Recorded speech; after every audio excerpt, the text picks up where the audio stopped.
Hi welcome to life line. ఈ రోజు TV9 స్టూడియోలో ఉన్నారు డాక్టర్ గ్రీష్మ ఫ్రమ్ 49. ఈ రోజు లైఫ్ లైన్ లో మనం డిస్కస్ చేయబోతున్నాం ఇన్ఫర్టిలిటీకి సంబంధించి 49 లో ఎలాంటి ట్రీట్మెంట్స్ ఉన్నాయో డాక్టర్ గారిని అడిగి తెలుసుకోబోతున్నాం. హాయ్ డాక్టర్, వెల్కమ్ టు ఆ స్టూడియో. హలో, నమస్తే అండి. డాక్టర్ గారు, ఇన్ఫర్టిలిటీ గురించి మాట్లాడుకుంటే మ్యారీడ్ హెల్దీ కపుల్ మ్యారేజ్ అయిన తర్వాత ఎన్ని మంత్స్ ఆర్ ఎన్ని ఇయర్స్ వెయిట్ చేసిన తర్వాత ఇన్ఫర్టిలిటీగా గుర్తించాలంటారు? ఇప్పుడు మనం చూసుకునేటట్టయితే ఇన్ఫర్టిలిటీ అంటే ఇప్పుడు మనకి ఒక కపుల్ ఏజ్ని బట్టి కూడా మనకి ఇంటర్నేషనల్ గైడ్ లైన్స్ అనేవి తీసుకుంటే ఇప్పుడు మనకి ఫీమేల్ ఏజ్ 35 ఇయర్స్ కంటే తక్కువ ఉందనుకోండి, సైకిల్స్ అనేవి రెగ్యులర్ అంటే నెలసరి సక్రమంగా అవుతుందనుకోండి, వాళ్ళంటే రెగ్యులర్ అన్ప్రొటెక్టెడ్గా అంటే కలుస్తూ ఉన్నారనమాట, ఇంటర్ కోర్స్ అనేది చేస్తూ ఉన్నారు, అంటే వారానికి కనీసం ఒక 2-3 టైమ్స్ అన్నా కలుస్తూ ఉన్నారు. అట్లాంటి వాళ్ళు ఒక 1 ఇయర్ ట్రై చేసినా కూడా పిల్లలు కలగట్లేదు అంటే వాళ్ళని ఇన్ఫర్టైల్గా మనం అంటే గుర్తించవచ్చు అనమాట. అట్లా తర్వాత మనకి 35 ఇయర్స్ ఎక్కువ ఉందనుకోండి, ఏజ్ 35 ఇయర్స్ కానీ అంతకంటే ఎక్కువ ఉంది ఫీమేల్ ఏజ్ అంటే అట్లాంటి వాళ్ళల్లో ఒక 6 మంత్స్ ట్రై చేయాలన్నమాట. 6 మంత్స్ ట్రై చేసిన తర్వాత కూడా వాళ్ళకి ప్రెగ్నెన్సీ అనేది అందట్లేదు అంటే అట్లాంటి వాళ్ళు ఇన్ఫర్టిలిటీ అని గుర్తించవచ్చు. యూజువల్గా మనకి ఇది గైడ్లైన్స్ ప్రకారం, ఇంటర్నేషనల్ గైడ్లైన్స్ ప్రకారం ఇట్లా మనం డిఫైన్ చేస్తామన్నమాట. అలాగే మనకి సైకిల్స్ అనేవి ఇర్రెగ్యులర్గా ఉన్నాయి, లేకపోతే ఇంకా వేరే అంటే ఇద్దరు కలిసి ఉండడంలో ప్రాబ్లం ఉంది, అట్లా వేరే ఏవైనా కారణాలు ఉన్నాయనుకోండి, అంటే ముందే తెలుసు వాళ్ళకి ఏదో ప్రాబ్లం ఉంది మేల్కి కానీ ఫీమేల్కి కానీ, అంటే వాళ్ళు ఈ టైం పీరియడ్ అనేది వెయిట్ చేయాల్సిన అవసరం లేదు, పెళ్ళైన వెంటనే వాళ్ళు డాక్టర్ని అనేది సంప్రదించవచ్చు అనమాట పిల్లలు అవ్వడానికి. డాక్టర్, ఫీమేల్ ఇన్ఫర్టిలిటీలో యూజువల్గా చాలా ప్రాబ్లమ్స్ చూస్తున్నాం, లైక్ థైరాయిడ్ అవ్వచ్చు, డయాబెటీస్ అవ్వచ్చు, ఇర్రెగ్యులర్ పీరియడ్స్. కానీ మేల్ ఇన్ఫర్టిలిటీ విషయానికి వస్తే మీరు ఎక్కువగా ఎలాంటి కేసెస్ చూస్తూ ఉంటారు? యూజువల్గా మనం ఇప్పుడు మేల్ వచ్చారనుకోండి, మనం కపుల్ ఎంటర్ అవ్వగానే ఫీమేల్కి మేల్కి హిస్టరీ అనేది తీసుకుంటాం అనమాట. హిస్టరీ అనేది మనకి చాలా ఇంపార్టెంట్. సో మనం ఫస్ట్ ఏంటి, మేల్ రాగానే అంటే ఏజ్ ఎంత, అంటే ఏం పని చేస్తారు అని కూడా అడుగుతాం అనమాట. ఎందుకంటే ఇప్పుడు ఎక్కువగా హీట్ ఎక్స్పోజర్ కానీ రేడియేషన్ ఎక్స్పోజర్ కానీ ఇట్లాంటివి ఏమైనా ఉందా, ఎందుకంటే హీట్ ఎక్స్పోజర్ దీనివల్ల కూడా మనకి సెమెన్ ఇట్లా ఎఫెక్ట్ అయ్యే అవకాశం అనేది ఉంటుందన్నమాట. దాని తర్వాత మనం ఇంకేంటి అంటే మనకి ఏమన్నా మెడికల్ పరంగా ఇబ్బందులు ఏమైనా ఉన్నాయా అనేవి అడుగుతాం. ఇంకొకటి ముందు ఏమన్నా ఆపరేషన్స్ అయ్యాయా అని, అది కూడా ఇంపార్టెంట్ అనమాట. ఇంకా నెక్స్ట్ కలయికలో ఎలాంటి ఇబ్బందులైనా ఉన్నాయా, ముందు మేల్కి ఏమన్నా ఇన్ఫెక్షన్స్ లాంటివి ఏమైనా వచ్చాయా అది కూడా, లేకపోతే ఇంకా వేరికోసిల్ ఆపరేషన్స్ కానీ అట్లాంటివి కానీ, సర్కంసిషన్ ఆపరేషన్స్ ఇట్లాంటి వేరే ఆపరేషన్స్ ఏమైనా ఉన్నాయా, ముందు ఏమన్నా దెబ్బలు తగిలాయా అంటే ఇంజురీస్ ఏమైనా అయ్యాయా, ఇట్లాంటివి అనమాట హిస్టరీలో మనకి తెలుస్తుందన్నమాట, అంటే వేరే ఏం ప్రాబ్లం ఉండొచ్చు అని. దాని తర్వాత ఇదంతా అయిపోయిన తర్వాత ఒబెసిటీ లాగా ఏమన్నా ఉందా, చాలామంది అంటే యూజువల్గా షుగర్ ప్రాబ్లం కానీ, థైరాయిడ్ ప్రాబ్లం కానీ, లేకపోతే అంగస్తంభన సమస్య అనమాట, అంటే ఇరెక్టైల్ డిస్ఫంక్షన్ అనమాట, ఇట్లాంటివి కూడా మనం యూజువల్గా తరచుగా చూస్తూ ఉంటాం అనమాట. కాలర్ లైన్లో ఉన్నారండి ఫ్రమ్ జగిత్యాల. రామచంద్రరావు గారు, ప్రాబ్లం ఏంటో చెప్పండి డాక్టర్ గారికి. నమస్తే మేడం, నేను తౌట్ రామచంద్రం జైత్యాల నుంచి మాట్లాడుతాను మేడం. నమస్తే సార్, చెప్పండి. ఇటీవలి కాలంలో చాలా మందిలో లేట్ గా వివాహం చేసుకోవడం వలనైతేనేమి, వారు లావుగా ఉండడం వలనైతేమి చాలా మంది ఇన్ఫెర్టిలిటీ సమస్యతోటి బాధపడుతున్నారు మేడం. ఎందుకంటే సరోగసీ విధానం కూడా కొందరికి పనిచేయడం లేదు. దీనివల్ల ఎలాంటి ట్రీట్మెంట్ తీసుకుంటే మీ ద్వారా నయమవుతుందని మేము మీ ద్వారా తెలుసుకోవాలనుకున్నాం మేడం. ఎందుకంటే చాలా మంది బాధపడుతుండ్రు ఇలాంటి సమస్యతోటి, లేట్ గా వివాహం చేసుకోవడం వల్ల కూడా ఇలాంటి సమస్య ఎదురవుతుందని చెప్తున్నారు మేడం. అవునండి, అంటే మీరు అడిగే క్వశ్చన్ అంటే లేట్గా వివాహం చేసుకోవడం వల్ల కానీ, అంటే చాలా ఫ్యాక్టర్స్ ఉండొచ్చు ఒక కపుల్ అంటే ఇన్ఫర్టిలిటీ సమస్య ఎదుర్కోవడానికి. సో అంటే లేట్గా గుర్తించడం కావచ్చు, కరెక్ట్ అయిన ట్రీట్మెంట్ అనేది అందక అవ్వచ్చు. సో అంటే మనం యూజువల్గా కపుల్ వచ్చినప్పుడు అంటే ఎట్లాంటి ట్రీట్మెంట్ ఎంతవరకు సక్సెస్ అవుతుంది అంటే, ఇప్పుడు మనం యూజువల్గా చెప్పడం ఏంటి అంటే, ఇప్పుడు మనకు వచ్చేవాళ్ళు యూజువల్గా 90% ఆఫ్ కపుల్స్కి మనకి ఫర్టిలిటీ ఇష్యూయే ఉండదు. అంటే ఇన్ఫర్టిలిటీ సెంటర్స్ విజిట్ అయ్యే వాళ్ళు ఎవరు ఒక 10-15% బ్రాకెట్లో ఉన్న కపుల్ మాత్రమే మనకి ఫర్టిలిటీ సెంటర్స్కి వస్తారు. సో అట్లాంటి వాళ్ళకి ఇప్పుడు మనకి మ్యారేజ్ కానీ, ఏజ్ ఆఫ్ ద ఫీమేల్ కానీ, యూజువల్ మేల్ ఏజ్ కంటే ఫీమేల్ ఏజ్ అనేది చాలా ఇంపార్టెంట్ అని చెప్తాం. ఎందుకంటే ఫీమేల్లో మనకి పుట్టుకతోటే ఒక సర్టెన్ నెంబర్ ఆఫ్ ఎగ్స్ అని, ఫిక్స్డ్ నెంబర్ ఆఫ్ ఎగ్స్తో పుడతారనమాట. మనకి ఏజ్ పెరుగుతున్న కొద్దీ మనకి ఎగ్స్ అనేవి తగ్గుతూనే ఉంటాయి. అట్లా కాకుండా నెంబర్స్తో పాటుగా జన్యుపరమైన లోపాలు, ఎన్యూప్లాయిడీ అనేది కూడా పెరుగుతూ ఉంటుంది అనమాట ఫీమేల్ ఒక 35 ఇయర్స్ ఏజ్ క్రాస్ అయిన తర్వాత. సో అందుకే మనం ఫీమేల్ ఏజ్ అనేది ఇంపార్టెంట్ ఇంపార్టెంట్ అని చెప్తామన్నమాట. ఇప్పుడు మనకి ఎగ్ రిజర్వ్ బాగానే ఉంది, మనకి ఏజ్ తక్కువగానే ఉంది అంటే మనం యూజువల్గా చిన్న ట్రీట్మెంట్స్ తోటి చెప్తాం. మనం యూజువల్గా ఏంటి అంటే టాబ్లెట్ మెథడ్, అంటే ఏ టైంలో కలిసి ఉండాలి, ఫాలిక్యులర్ స్టడీ చేసి ఎగ్ సరిగ్గా విడుదలవుతుందా లేదా ఇవన్నీ మనం చూసుకుంటాం అనమాట. సో ఫర్టైల్ పీరియడ్ ఎట్లా అనేది చెప్తాం. యూజువల్గా అన్ని అట్లాంటి సైకిల్స్లో మనకి సక్సెస్ రేట్ అనేది 7 to 8% వరకు ఉంటుంది అని చెప్తాం. ఏది మనకి 100 to 100% సక్సెస్ అనేది మనం ఇవ్వలేము. సో దీని తర్వాత ఇవి కూడా ఫెయిల్ అయితే ఒక 5 to 6 సైకిల్స్ ఫెయిల్ అయితే ఐయుఐ అని చెప్తాం. ఐయుఐలో కూడా సక్సెస్ రేట్ ఎంత అని చెప్తాము అంటే 15% అని చెప్తాం. ఇవన్నీ ఏంటి అంటే మనం జస్ట్ మనకి ఫాలికిల్ అనేది సరిగ్గా పెరుగుతుందా లేదా, ఎగ్ రిలీజ్ అవుతుందా లేదా అనేవి మాత్రమే చూడగలుగుతాం. కాకపోతే ఎగ్ అనేది మనకి ట్యూబ్లోకి వస్తుందా, మనకి బేబీ అనేది ఫామ్ అవుతుందా, స్పర్మ్ అనేది ట్యూబ్లోకి ఎంట్రీ అవుతుందా, ఇట్లాంటివి అంటే ఇంతవరకు మనకి ఏ టెస్టులు కానీ ఇట్లాంటివి మనకి కనిపెట్టలేవన్నమాట. మనకి ఎంబ్రియో అనేది వచ్చి బేబీ అనేది యూట్రస్లో అతుక్కుంటుందా లేదా అనేది. సో వీటికి ఎట్లాంటి టెస్టులు మనకి ఉండవు. సో మనం ఏమని చెప్తాము, ఇట్లాంటివన్నీ ఫెయిల్ అయితే కూడా మనకి టెస్ట్ ట్యూబ్ బేబీ అని చెప్తాం. దీంట్లో ఏంటి అంటే ఈ ఐయుఐ వీటికంటే ఇది కొంచెం మనకి అడ్వాన్స్డ్ ప్రొసీజర్ అనమాట.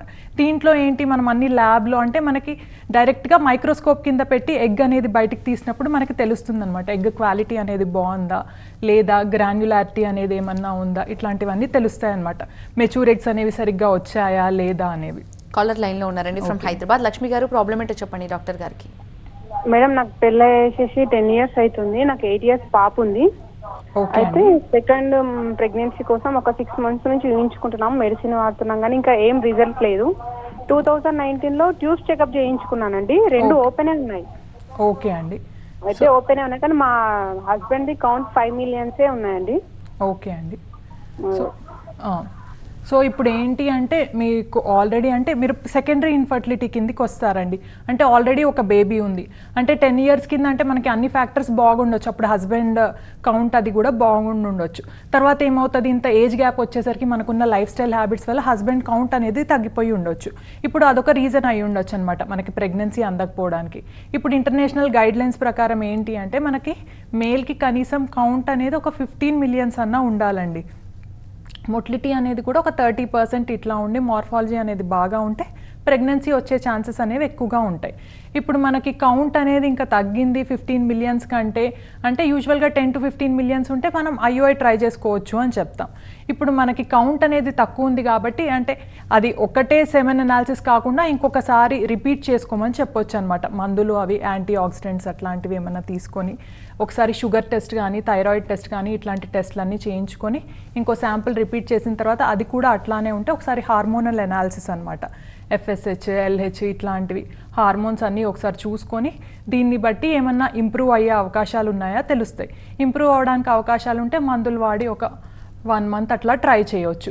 కానీ వీటి అన్నిటికంటే ముందు మీది కూడా చూసుకోవాలన్నమాట. మీవి కూడా ఎగ్ నెంబర్స్ అవన్నీ బాగుంటే ఇట్లా మనం వెయిట్ చేయొచ్చు. మరి మీది కూడా ఎగ్ నెంబర్స్ అవి తక్కువగా ఉన్నాయి అంటే ఇంకా మనం వేరే ఫాస్ట్గా ప్రెగ్నెన్సీ వచ్చేది టెస్ట్ ట్యూబ్ బేబీకి కానీ దానికి కానీ వెళ్ళాలి. ఎందుకంటే ఇంకా వెయిట్ చేస్తే 2 సైడ్ నుంచి ప్రాబ్లమ్స్ అనేవి ఎక్కువైతే మనకి ఇంకా ప్రెగ్నెన్సీ రావడం కష్టమైపోతుంది. కాబట్టి డాక్టర్, ఇన్ఫర్టిలిటీకి మెయిన్ రీజన్స్ అంటే ఏమనుకోవచ్చు? జెనెటిక్ ప్రాబ్లం అనుకోవచ్చా? ఇప్పుడు మనకి ఇన్ఫర్టిలిటీకి మెయిన్ రీజన్స్ అంటే జెనెటిక్ ప్రాబ్లం అంటే ఇప్పుడు మనం ఏమని చెప్తాము అంటే ఇప్పుడు మనకి PCOD కానీ అంటే ఇట్లాంటివి హార్మోన్కి సంబంధించిన సమస్యలు ఇట్లాంటివి జెనెటిక్ అని చెప్తాం. ఇంకొన్నిసార్లు ఏముంటాయి అంటే కొంచెం కంజెనిటల్ యూట్రైన్ అనామలీస్ అనమాట, ఇట్లాంటివి మనం జెనెటిక్ రీజన్స్ అని చెప్తాం. కాకపోతే ఇంకా వేరే ఇది ఒక లైఫ్ స్టైల్ అనమాట. ఇంకా కాకపోతే మనకి ఫీమేల్ ఇన్ఫర్టిలిటీ ఎంత, మేల్ ఇన్ఫర్టిలిటీ ఎంత, కంబైన్డ్ ఇన్ఫర్టిలిటీ, ఇంకొకటి ఏంటి అంటే అన్ఎక్స్ప్లెయిన్డ్ ఇన్ఫర్టిలిటీ అనమాట. ఇట్లా రకరకాలుగా డివైడ్ చేయొచ్చు మనకి ఇన్ఫర్టిలిటీకి సంబంధించిన కాజెస్. అట్లానే ఫీమేల్లో చూసుకుంటే మనకి హార్మోనల్ కాజెస్ కానీ లేకపోతే ట్యూబల్ ప్రాబ్లమ్స్ కానీ యూట్రైన్ ఫ్యాక్టర్స్ కానీ ఇట్లా ఒవేరియన్ కాజెస్ కానీ ఇట్లా రకరకాలుగా ఉంటాయి అన్నమాట. ఒవేరియన్ కాజెస్లో ఇది PCOD ఇట్లాంటివి మనకి, ఇది కొంచెం ఎండోమెట్రియోసిస్ ఇట్లాంటివి మనకి జెనెటిక్ రిలేటెడ్ అయ్యి ఉండొచ్చు అనమాట. గ్రాస్గా జెనెటిక్ వల్ల అని చెప్పలేము, కాకపోతే కొన్ని కాజెస్ మనకి జీన్స్ వల్ల కూడా మనకి ఒకరి నుంచి ఒకళ్ళకి మనకి ఉండొచ్చు అనమాట జెనెటిక్ రిలేటెడ్. అట్లానే మేల్లో తీసుకుంటే ఇప్పుడు మనకి మేల్లో ఎజూస్పర్మియా ఉందనుకోండి, అట్లానే ఏమన్నా వై క్రోమోజోమ్ డిలీషన్స్ అవి ఉంటే అది మళ్ళీ ఆఫ్ స్ప్రింగ్కి అంటే మళ్ళీ పుట్టబోయే బిడ్డకు కూడా వచ్చే అవకాశాలు అనేవి ఎక్కువగా ఉంటాయి. రెగ్యులర్ పీరియడ్స్ కూడా ఇన్ఫర్టిలిటీకి ఒక కారణం అనుకోవచ్చా? డెఫినెట్గా అండి. ఎందుకంటే ఇప్పుడు మనకి ఒక ఫీమేల్లో సైకిల్స్ అనేవి రెగ్యులర్గా ఉన్నాయనుకోండి, అంటే తనకి తెలుస్తుందన్నమాట. అంటే ఎగ్ అనేది బాడీలో సరిగ్గా విడుదలవుతుంది, అంటే ఏ టైంలో కలయిక చేస్తే అంటే ఫర్టైల్ పీరియడ్ అనేది క్యాలిక్యులేట్ చేసుకోవడానికి వీల్ అనేది ఉంటుంది. ఇప్పుడు మనకి సైకిల్స్ అనేవి ఇర్రెగ్యులర్గా ఉన్నాయనుకోండి, అంటే 35 days వన్స్ క్రాస్ అయ్యాయి, సరిగ్గా తెలియదు అనమాట సైకిల్స్ అనేవి ఎప్పుడు వస్తున్నాయి, 2 monthsగా 3 monthsగా. అట్లాంటప్పుడు మనకి అంటే ఏ టైంలో కలిసి ఉండాలి, అంటే ఫర్టైల్ పీరియడ్ ఎప్పుడు క్యాలిక్యులేట్ చేసుకోవాలి, అసలు ఎగ్ అనేది బాడీలో సరిగ్గా విడుదలవుతుందా లేదా, సో అట్లా అన్నమాట మనకి ప్రాబ్లం అనేది ఉంటుంది. సో యూజువల్గా మనకి రెగ్యులర్ సైకిల్స్ ఉంటే ఓవ్యులేషన్ ప్రాపర్గా అవుతుంది అని అర్థం చేసుకోవచ్చు అనమాట. సో ఈ రెగ్యులర్ సైకిల్స్ ఉంటే ఏంటి అంటే వీళ్ళలో ఏమన్నా హార్మోన్ ప్రాబ్లం ఉందా, లేకపోతే ఒబెసిటీ అంటే ఎక్కువగా వెయిట్ గెయిన్ అనేది ఏమన్నా ఉందా, వెయిట్ ఇష్యూ ఏమన్నా ఉందా, సో ఇట్లాంటివి చిన్న టెస్ట్లు అనమాట. థైరాయిడ్ కానీ ప్రొలాక్టిన్ కానీ లేకపోతే స్కాన్ చేస్తే ఈ పీసీఓడి లాంటి ప్రాబ్లం ఏమన్నా ఉందా, పాలిసిస్టిక్ ఓవేరియన్ డిసీజ్ అంటాం అనమాట, ఈ నీటి బుడగల సమస్య, ఇలాంటిది ఏదైనా ఉందా అనేవి చూసుకొని దాని ప్రకారం మనం ట్రీట్మెంట్ అనేది తీసుకోవాలి. డాక్టర్, సెమెన్ అనాలిసిస్ అనేది ఎప్పుడు ఎవరికి చేస్తారు? ఇప్పుడు నార్మల్గా మనకి ఏంటి, ఇప్పుడు మనం యూజువల్గా కపుల్ లాగా వస్తే మనకి ఫీమేల్లో అంటే ఇట్లా మనకు ఒక స్కాన్, బ్లడ్ టెస్ట్లు ఇట్లా ఇన్ని రకాలుగా ఉంటాయి. కాకపోతే మనకి మేల్లో ఏంటి అంటే ఒక చిన్న టెస్ట్ ద్వారా తెలుసుకోవచ్చు అనమాట, మేల్లో గ్రాస్గా ఏమన్నా ప్రాబ్లం ఉందా లేదా. సో దీనికి మనం యూజువల్గా సెమెన్ అనాలిసిస్ అనేది చేస్తామన్నమాట. సో మేల్లో కూడా మనకి సెమెన్ అనాలిసిస్ అనేది చేసినప్పుడు మనం చెప్తామన్నమాట, ఇప్పుడు గైడ్ లైన్స్ ప్రకారం ఒక 2 to 7 days గ్యాప్ అనేది ఇవ్వాలి. అంటే కలయిక చేసిన నెక్స్ట్ డేనే ఇస్తే ఏమవుతుంది అంటే మనకి కౌంట్ ఇది తక్కువ రావచ్చు, అట్లా అనేది మనకి ఎఫెక్ట్ అవుతుంది అనమాట. సో ప్రాపర్ యాబ్స్టినెన్స్ అనేది ఇచ్చి మనం చేసుకోమంటాం. అదే గ్యాప్ ఎక్కువగా కూడా ఉందనుకోండి మనకి మొటిలిటీ ఇష్యూస్ అనేవి రావచ్చు, మొటిలిటీ అనేది తక్కువ ఉండొచ్చు అనమాట. సో ప్రాపర్ గ్యాప్ ఇచ్చి ఫీవర్ అట్లా ఏమీ లేకుండా సో మనం ఇవ్వమని చెప్తామన్నమాట సెమెన్ అనాలిసిస్. సో ఇచ్చినప్పుడు మనకి ఏమేం ఫ్యాక్టర్స్ చూడాలి అంటే యూజువల్గా మనకి వాల్యూమ్ అనేది ఎంత ఉంది. నార్మల్గా తీసుకుంటే మనకి వాల్యూమ్ అనేది సెమెన్ది 1.5 to 4 ml వరకు ఉండాలి. అట్లా కాకుండా కౌంట్ ఎంత ఉంది అనమాట. మనకి 1 ml తీసుకుంటే కనీసం ఒక 15 millions అన్నా ఉండాలి, అంత ఉందా లేదా. మొటిలిటీ అనేది అనమాట, ప్రోగ్రెసివ్ మొటిలిటీ అనేది చూసుకోవాలి, కనీసం 30-32% అనేది ఉండాలి. దాంతోపాటుగా మార్ఫాలజీ అనమాట. సో మార్ఫాలజీ అనేది మనకి గైడ్ లైన్స్ ప్రకారం 100 sperm cellsని చూస్తే కనీసం 4 sperm cells అన్న నార్మల్గా అంటే హెడ్, నెక్, టెయిల్ ఇట్లా అన్ని ప్రాపర్గా కలిసి ఉండాలన్నమాట. సో అది ఉందా లేదా అనేది. సో సెమెన్ అనాలిసిస్ ఇచ్చినప్పుడు కౌంట్, మొటిలిటీ, మార్ఫాలజీ, పస్సెల్స్ ఏమన్నా ఉన్నాయా లేదా, లేకపోతే ఏమన్నా పస్సెల్స్ లాగా ఉంటే వాటికి ట్రీట్మెంట్ ఇచ్చుకోవడం అట్లా అనేది చూసుకోవాలి. కాకపోతే ఏంటి అంటే ఇప్పుడు ఒకసారి మనకి తక్కువగా వచ్చింది అనుకోండి సెమెన్ అనాలిసిస్ ఉన్నది అంటే ప్రాపర్గా రాకుండా ఒలిగోస్పర్మియా అట్లా తక్కువ సెమెన్ అనాలిసిస్ వస్తే మనకు కంగారు పడాల్సింది ఏమీ లేదనమాట. నార్మల్గా ఏంటి మళ్ళీ ఇంకొకటి రిపీట్ సెమెన్ అనాలిసిస్ అనేది ఇచ్చుకోవాలి. ఒక 4 to 6 weeks టైం ఆగి అంటే ప్రాపర్గా అన్నీ చూసుకొని అంటే ఏమీ లేదు అని అనుకున్నప్పుడు ఒకసారి సెమెన్ అనాలిసిస్ ఇస్తే ఒక 2 సెమెన్ అనాలిసిస్ని కలిపి చెప్పొచ్చు అనమాట. అంటే ఇదేమన్నా వేరింగ్ ఒకసారి మంచిగా ఒకసారి తగ్గుతుందా లేకపోతే అట్లానే ఉందా సెమెన్ అనాలిసిస్ అనేది చూసుకోవచ్చు మనం. కాలర్ లైన్లో ఉన్నారండి వెంకటేష్ ఫ్రమ్ హైదరాబాద్. వెంకటేష్ గారు ప్రాబ్లం ఏంటో చెప్పండి డాక్టర్ గారికి. నమస్కారం మేడం, గుడ్ ఆఫ్టర్నూన్ అండి. నమస్తే అండి, చెప్పండి సార్. మేడం మాకు మ్యారేజ్ 10 years అవుతుంది, ఆల్రెడీ 8 years పాప ఉంది. ఓకే అండి. ఇంకో ప్రెగ్నెన్సీ గురించి వెళ్తే ఒక 3 months నుంచి వెళ్తున్నాం మేము. ఓకే అండి. అయితే మా భార్యకి ట్యూబ్స్ ఓకే ఉన్నాయి అన్నారు. నాకు స్టార్టింగ్ 1 month స్టార్టింగ్ లో చేస్తే కౌంట్ వచ్చేసి 80 వచ్చింది మేడం. ఓకే అండి. మళ్ళీ తర్వాత చేస్తే 5 million అయిపోయింది. మరి ఎందుకు పెరుగుతుంది తగ్గుతుంది? నా వర్క్ వచ్చేసి మేడం ఫాస్ట్ ఫుడ్ లో మాస్టర్ గా చేస్తాను నేను. ఏంటండి? ఫాస్ట్ ఫుడ్ సెంటర్ ఉంటాయి మేడం, మాస్టర్ గా చేస్తాను. మరి కౌంట్ అనేది తగ్గుతుంది చేస్తుంది, దేనికి ప్రాబ్లం ఏంటి? అంటే ఇప్పుడు మీరు కౌంట్ ఒకసారి చూసుకున్నప్పుడు అంటే మనకు ఎప్పుడైనా కౌంట్ చూసుకున్నప్పుడు కూడా ఒక ప్రాపర్ మంచి డయాగ్నోస్టిక్స్లో WHO ఇది అంత క్రైటీరియా ఉన్న సెంటర్లో చేయించుకోవాలి. ప్రిఫరబుల్లీ ఏదైనా ఒక ఫర్టిలిటీ సెంటర్లో అట్లా చేయించుకుంటే బెటర్ అండి. మరి ఫస్ట్ చూసుకున్నప్పుడు మరి అది ఎప్పుడు చేసుకున్నారో, మరి 80 millions సో అది ఎప్పుడు చేసుకున్నారో, సో ఆ తర్వాత మరి ఏమన్నా అంటే ఆల్కహాల్ కానీ, స్మోకింగ్ కానీ, ఒబెసిటీ కానీ ఇట్లా ఏమన్నా ఫ్యాక్టర్స్ ఉన్నాయా, ఎఫెక్ట్ అయ్యాయా. ఇంకొకటి ఫాస్ట్ ఫుడ్ సెంటర్ అన్నారంటే ఎక్కువగా హీట్ ఎక్స్పోజర్ లాంటిది ఏమైనా ఉంటుందా అది కూడా చూసుకొని దాని తర్వాత మరి రిపీట్ సెమెన్ అనాలిసిస్ అంటే అంత తక్కువగా ఉంది అంటే మరి ఒకసారి హార్మోన్ టెస్ట్ కూడా చేసుకోండి. ఒకసారి స్కాన్, స్క్రోటల్ స్కాన్ కానీ ఇవన్నీ చేసుకుంటే అన్నీ బాగుంటే వరి అవ్వాల్సిన అవసరం ఏం లేదు. చిన్న ట్యాబ్లెట్స్ తోటి మనకి సెమెన్ అనాలిసిస్ ఇంప్రూవ్ అయ్యే అవకాశాలు అనేవి ఉంటాయి. డాక్టర్, సెకండరీ ఇన్ఫర్టిలిటీ వాళ్ళకి ఎలాంటి ట్రీట్మెంట్స్ ఉంటాయి? లైక్ చాలా మందిలో మనం కాలర్స్లో వింటున్నాం, ఫస్ట్ నార్మల్గా అయిందండి బట్ సెకండ్ ప్లాన్ చేస్తే అవ్వట్లేదని. ఈ సెకండరీ ఇన్ఫర్టిలిటీకి IVF సజెస్ట్ చేస్తారా, IUI సజెస్ట్ చేస్తారా, లేదంటే న్యాచురల్గా ట్రై చేయమంటారా? ఇప్పుడు ఇది సెకండరీ ఇన్ఫర్టిలిటీ అంటే మనకి ఫస్ట్ అంటే ఒక అబార్షన్ హిస్టరీ ఉన్నా కానీ నెక్స్ట్ ప్రెగ్నెన్సీ అవ్వట్లేదు అంటే సెకండరీ ఇన్ఫర్టిలిటీ అంటాం అనమాట. బేబీ ఉన్నా కానీ అంటే ఫస్ట్ ప్రెగ్నెన్సీ వచ్చింది, మరి సెకండ్ ప్రెగ్నెన్సీ రావడానికి అంటే ఇప్పుడు ఫీమేల్ ఏజ్ ఎంత ఉంది అనేది కూడా ఇంపార్టెంట్ అనమాట. ఎగ్ నెంబర్స్ అనేవి కూడా ఇంపార్టెంట్. మనకి ఇప్పుడు ఉండే లైఫ్ స్టైల్ వల్ల కానీ పొల్యూషన్ వల్ల కానీ యూజువల్గా మనకి అంటే చూస్తూ ఉంటాం అనమాట, ఎగ్ నెంబర్స్ ముందున్నంత ప్రాపర్గా ఉండవు, అంటే డిక్లైన్ అవుతూ ఉంటాయి అనమాట. సో మనకి స్కాన్లో ఫస్ట్ ఎగ్ నెంబర్స్ అనేవి ఎంత ఉంది, ఏజ్ ఆఫ్ ఫీమేల్ అనేది ఎంత ఉంది, అంటే ఇప్పుడు ఫస్ట్ ప్రెగ్నెన్సీ మనకి కొంచెం లేట్గా ప్లాన్ చేసుకున్నారనుకోండి 32 years అట్లా, మళ్ళీ తర్వాత ఇప్పుడు సెకండ్ ప్రెగ్నెన్సీ ప్లాన్ చేసుకునేసరికి 35 years అయిందనుకోండి, అప్పుడు అంటే మనకి ఏజ్ పెరిగింది కాబట్టి డెఫినెట్గా ఎగ్ కౌంట్ అనేది తగ్గిపోతూ ఉంటుంది అనమాట. అదొకటి చూసుకోవాలి. నెక్స్ట్ మనం ముందుగా అనుకున్నట్టుగా మేల్లో ఏమన్నా సెమెన్ అనాలిసిస్లో ఏమన్నా ప్రాబ్లం ఉందా అది కూడా ఒకసారి చూసుకోవాలన్నమాట. ఇప్పుడు 2 పారామీటర్స్ బాగానే ఉన్నాయనుకోండి, అంటే ఫీమేల్లో మనకి ఏమన్నా హార్మోన్స్ అన్నీ బాగున్నాయా, లేకపోతే వెయిట్ లాస్ ఏమన్నా అవ్వాలా, సో దాని ప్రకారం మనం అడ్వైజ్ అనేది చేసి సో నెక్స్ట్ మనకి చిన్న ట్యాబ్లెట్ మెథడ్ అట్లా ట్రై చేయొచ్చు అనమాట. అంటే ఎగ్ బాడీలో రిలీజ్ అవుతుందా లేదా, సో మందులు ఇచ్చిన తర్వాత ఇది ఫాలిక్యులర్ స్టడీ ద్వారా చెక్ చేసుకొని అట్లా కలిసి ఉండమని చెప్పాలన్నమాట అన్నీ ప్రాపర్గా ఉంటే. సో అట్లా కూడా మనకి అవ్వట్లేదు, ఒక 1 cycle అట్లా చూసాము, 2 cycles చూసాము అంటే మనకి ట్యూబ్ టెస్ట్ అనేది చెప్తామన్నమాట. అంటే ఫస్ట్ ఒకసారి ప్రెగ్నెన్సీ వచ్చిన తర్వాత వేరే వేరే కారణాల వల్ల అంటే బాడీలో ఏమన్నా ఇన్ఫెక్షన్ ఉన్నందువల్ల కానీ ఏ కారణాల వల్ల కానీ మనకి ట్యూబ్స్ అనేవి ఒక్కొక్కసారి బ్లాక్ అయిపోయి ఉండొచ్చు అనమాట. సో నెక్స్ట్ ఒకసారి ట్యూబ్ టెస్ట్ అనేది చేసుకొని చూడమని చెప్తాం. సో ఆ ట్యూబ్ టెస్ట్ కూడా నార్మల్గా ఉంటే మళ్ళీ అట్లా 2-3 cycles న్యాచురల్గా ట్రై చేయమని చెప్తామన్నమాట, అంటే మందులు ఇచ్చి ఫాలిక్యులర్ స్టడీ చేసుకొని. సో అట్లా కూడా ప్రెగ్నెన్సీ రావట్లేదు, చిన్న మొటిలిటీ ఇష్యూస్ ఉన్నాయి, మేల్లో ఫీమేల్లో కూడా ఎగ్ రిజర్వ్ అంత సరిగ్గా లేదు అంటే మనం దాన్ని బట్టి అంటే వాళ్ళు ఎంత సీరియస్గా ఉన్నారు, ప్రెగ్నెన్సీకి చాలా సీరియస్గా ఉన్నారు, తొందరగా అవ్వాలి, ప్రెగ్నెన్సీ ఆల్రెడీ 35-36 years అయ్యింది అంటే మనం ఐవీఎఫ్కి వెళ్ళండి అని చెప్తాం. సో ఇట్ డిపెండ్స్ అనమాట, అంటే కపుల్ మ్యారేజ్ అయ్యి ఎంత అంటే ఫస్ట్ బేబీకి ఎంత వయసు ఉంది, సో దాన్ని బట్టి మనకి పారామీటర్స్ని బట్టి మనకి ట్రీట్మెంట్స్ అనేది డిఫర్ అవుతూ ఉంటాయండి. డాక్టర్ 49లో ఐవీఎఫ్ సక్సెస్ రేట్ ఈ విధంగా ఉంది. మనకి వరల్డ్ వైడ్ ఇంటర్నేషనల్ చూసుకుంటే ఐవీఎఫ్ సక్సెస్ రేట్ అనేది అరౌండ్ మనకి ఒక 50-60% వరకు ఉంటుందండి.